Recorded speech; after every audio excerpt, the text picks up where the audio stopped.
एक बड़ा अपडेट आपको दे दें, जो मौजूदा सत्र चल रहा है संसद का, उसी में महिला आरक्षण संशोधन बिल आएगा। सूत्रों के हवाले से खबर आ रही कि लोकसभा की कुल सीटों में 50% वृद्धि हो जाएगी और साथ ही साथ बड़ी सीटों के बाद महिलाओं के लिए 33% आरक्षण 2011 की जनगणना के आधार पर ही आरक्षण तय होगा। 2029 में नए कानून के तहत लोकसभा चुनाव होगा। ये बड़ा अपडेट, बड़ी खबर हम आपको दे रहे हैं। तो आपको बता दें, ये सूत्रों के हवाले से खबर आ रही है, यानी जो मौजूदा सत्र चल रहा है संसद का, इसी में महिला आरक्षण संशोधन बिल आएगा।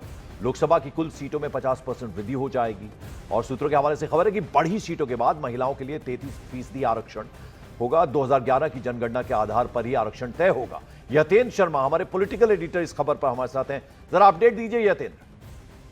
देखिए, लगातार सरकार बात कर रही है कि महिला आरक्षण बिल है, वो चाहती है कि 2029 में इस बिल के तहत जो संशोधन होगा, इस बिल के तहत ही चुनाव हो। तो ऐसे में सरकार संशोधन लाने पर विचार कर रही है और सूत्रों का दावा है कि इसी सत्र में महिला आरक्षण बिल, जो संशोधन विधेयक बिल है, उस पर उसको पेश कर दिया जाएगा। हालांकि अभी कांग्रेस तैयार नहीं है, लेकिन बाकी की अपोजिशन पार्टियों से भी सरकार बात कर रही है, क्योंकि ये संविधान संशोधन भी होगा। तो इस वजह से 2/3 की मेजोरिटी चाहिए सदन में। तो सरकार की पूरी कोशिश है कि बाकी जो रीजनल पार्टियां या छोटे छोटे दल हैं, उन सबसे बातचीत करके ही इस बिल को लाया जाए। और जो फॉर्मूला है वो ये है कि अभी कुल जो सीटें हैं उसमें 50% सीटें बढ़ाकर उसका टोटल का 33% महिलाओं के लिए आरक्षित कर दिया जाएगा। तो यानी कि अगर 543 सीटें हैं, तो उसमें अगर 50% बढ़ाते हैं तो 816 के आसपास सीटें बनती हैं और करीब इसका 33% देखेंगे तो 272 या 273 सीटें के आसपास महिलाओं के लिए अलग से बढ़ जाएगी। यानी कि जो पुरुषों की सीटें हैं वो एज इट इज रहेंगी, उसमें एक्स्ट्रा महिलाओं की सीट बढ़ जाएगी और